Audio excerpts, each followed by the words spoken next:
Here's the first question from a student here in America. How can a God of all power and all love allow for evil in this world, especially if he knew in advance that the world would fall apart after he created it, and we would have atrocities and the sickness and the suffering that we have? That is a great question. Hi everyone, it's Skylar, and today we're taking a look at Ravi Zacharias and his response to this problem of evil based on this kind of kid's question. And so we're going to go ahead and watch his response to it and kind of give our opinions, feedback, etc. as he's going through. I think, John, this is the thorniest question, truly the one that probably most people ask. Someone put it in these words: virtue in distress and vice in triumph has made atheists of mankind. Or what Alfred Lord Tennyson said, never more to morning wore to evening, but that some heart did break. Maybe this is just me being unintelligent here, but I feel like those quotes just adds more confusion. It is a painful question in itself because it deals with pain. Pain is a real thing. It's not an imaginary thing. There are many ways that one can approach an answer, but C.S. Lewis used to remind us that it is critically important to examine the assumptions within a question. Okay, the whole pain thing, that seemed like a little bit of like, maybe not like poisoning the well, but like I'm just, like pain in this question is a little different than just like pain anywhere. And this Lewis quote, we'll see how it goes.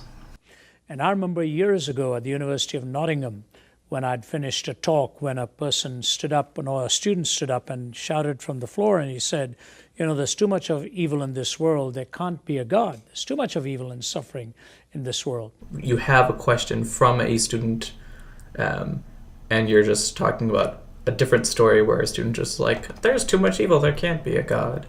And the irony of that question to me was, I come from the East, I now live in the West. I don't ever remember being asked this question in the East. Now they do because of all the cross-pollination of thinking and all of that. But it's hardly ever addressed. In Islam, you hardly ever find a book dealing with this subject. It's inshallah, it's the will of Allah, And in the pantheistic system, it's karma, you're paying your debt and so on. It's in the Western world where we actually live with the greatest comforts that we raise the question about pain and suffering. No. He's not raising a question about pain and suffering. It's not like, why do we have pain and suffering? That's not the question. It's, how does an all-powerful, all-loving God allow suffering? He's not asking, why is there pain? It's, why is there pain when there's these other things? It wouldn't make sense to ask that in a moral system where it was based on karma, because there isn't an all-powerful, all-loving being that would prevent the evil. There would just be, you're paying for your debts.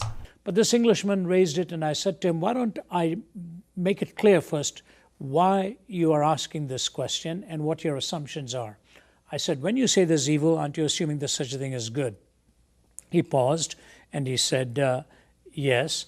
I said, when you say there's such a thing as good, aren't you assuming there's such a thing as a moral law on the basis of which to differentiate between good and evil? He struggled with this and we interacted, and finally he said, yeah, there would have to be an objective moral standard from which to differentiate between good and evil. Okay, so what Ravi is doing here is fairly, I don't want to say malicious, but it's not really great. So he's talking to this atheist, or to this person that he's making up for the sake of answering this question, rather than just giving a direct answer, because this way he can strawman. So what he's doing here is he's saying like, oh, well, like you would need like some sort of law, right? And the atheist is like, well, I guess you would have to. And he's like, well, then you have objective morality. And instead of saying like, no, we can agree on some form of morality based on subjective standards. He's jumping straight to objective morality, like an objective moral law. You don't need to. You really don't need to. Like, oh, like murder is wrong. Why? Oh, well, because if we all kill each other, then society as a whole suffers. If I'm living in constant fear that my neighbor is going to kill me, I really can't live my best life. Maybe we should not kill each other. Is that objective? No, we're subjectively saying that because I don't like dying. That sounds painful. You don't like dying. Cool. We subjectively agree that killing each other is bad. No objective morality needed. I said, when you say there's a moral law, you must posit a moral lawgiver, but that's whom you're trying to disprove and not prove. No, you don't need to posit. You do not need to posit a moral lawgiver. Maybe morality. Let's say that there is objective morality. Why does that necessarily have to come from an objective being? And furthermore, how do we know that that being, that objective moral lawgiver is God? Because that we don't need to make that jump. Maybe objective morality just is. Maybe it's outside of all beings, because that's what actual objective morality would be. If objective morality came from a moral lawgiver, then either it would be truly objective or it's subjective based on the lawgiver. Because if there's no moral lawgiver, there's no moral law. If there's no moral law, there's no good. If there's no good, there's no evil. What is your question? Yeah, this is his catchphrase, or one of them. It's like, oh, if you don't have this strawman, then you don't have this strawman. If you don't have that one, then you don't have the next strawman. Here's your original question. Why are you frustrated?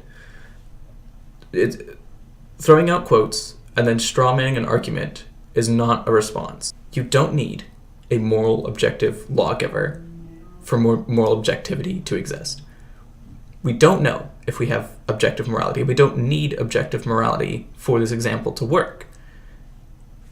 This still does not answer the actual original problem of what if you have all-loving and all-powerful being, you could not have evil. These other the other strawmans that he's thrown in on top of this are not needed. And he looked at me, paused, and he said, what then am I asking you? Maybe that's the key that you're not making sense. If the person who asks you the question is like, what am I asking you then? Like, if you don't know, if you're like, well, what are you asking me? Then maybe you are not understanding their original question because you're not actually giving them an answer. Now, this was years ago. I said, I know what you're asking, man. I'm not trying to make it hard for you. It's an existentially felt question that often doesn't examine the logical presuppositions within this. God has to remain in the paradigm for the question to be real, and therefore the answer has to come from what God's purposes and what God's description is all about reality.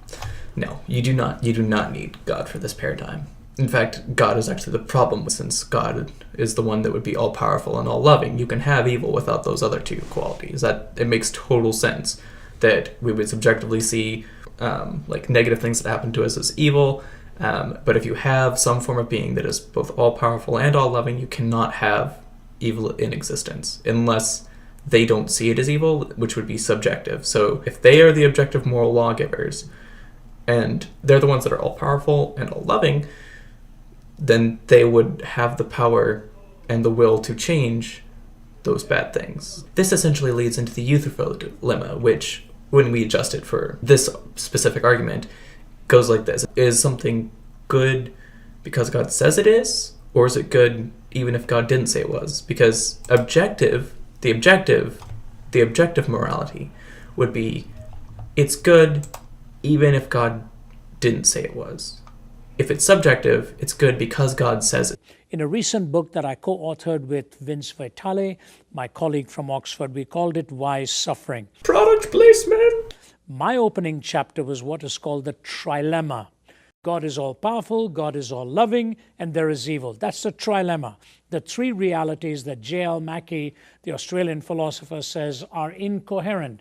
God is all-powerful, God is loving, evil exists. He says it's an incoherence. It did come before J.L. Mackie, though. The kind of thought process has been happening literally since ancient Greece about this kind of problem. You can see similar things with unstoppable force versus immovable object. It's the same idea. So my question is, why is it a trilemma and not a quadrilemma or a quintilemma? Introduce one more. God is all-knowing. That's also a belief we have. And number 5, God is eternal. God is not judging everything just in time. There's an eternity. Okay, this is a fair point. Why can't you add more ideas into the problem? The only problem is this compounds the issue. If God's all-knowing, and he's all-powerful, and he's all-loving, and he's eternal, then there's even less reason for any evil to exist, because any kind of lessons that we would learn through evil, we would also be able to learn some other way because God is all-powerful. And then There would just be another way to do it. So it's not just the question is stacked when it's stacked as a trilemma. God is also all-knowing, and eternity also exists as a reality. And maybe those explanations can come in eternity. Let me just move to 2 quick answers in this. Let me just move on from now. No, you're compounding the problem by adding more omnipotent traits, and you're just saying, well, in eternity, maybe it'll make sense. No, that's a cop-out answer to a good question. You were given a set of premises to answer. All-powerful, all-loving, evil. How does this trilemma resolve? And you're saying, we'll find out in eternity. That's not an answer.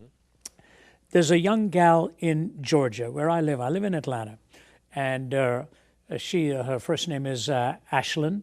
And one day her mother was on a television program discussing a strange problem that she has, which is called CIPA, congenital insensitivity to pain with anhidrosis. She cannot feel pain, and her sweat glands don't work. The problem may sound good, you don't feel any pain.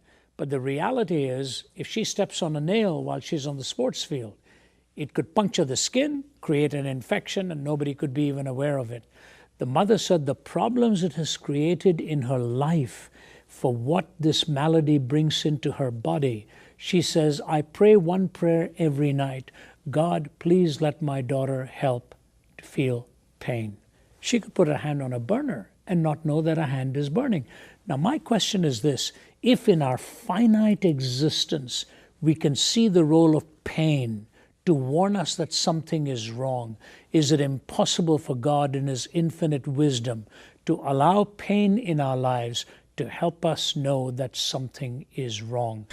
So he's changing evil to pain. Those are not the same thing. I've already shown this cop-out, but this is going even further. You can experience pain and it not be evil. When you work out, you will experience physical pain. You will be distressed. If you're swimming long distances, you can feel pain. This isn't evil, though. We're talking about morality, not pain. Pain is spelt with moral connotations in the human framework.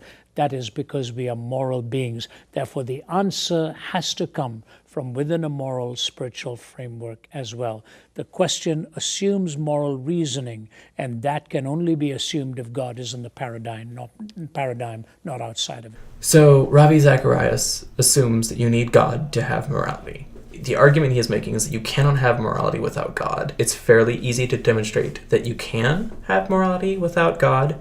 Certainly that you can have objective morality without God, and that subjective morality works just fine. But he's assuming that we have a God, that it's moral, that it's objective morality, that it's there's so many assumptions layered on top of this before this makes sense. I don't understand how someone could watch this and think that this reasoning is okay, with so many strawmans and assumed conclusions, how this could be okay. Anyways, I hope you appreciate the video. I'm really enjoying making these. If you have any suggestions or recommendations, please let me know, and have a great day. Bye.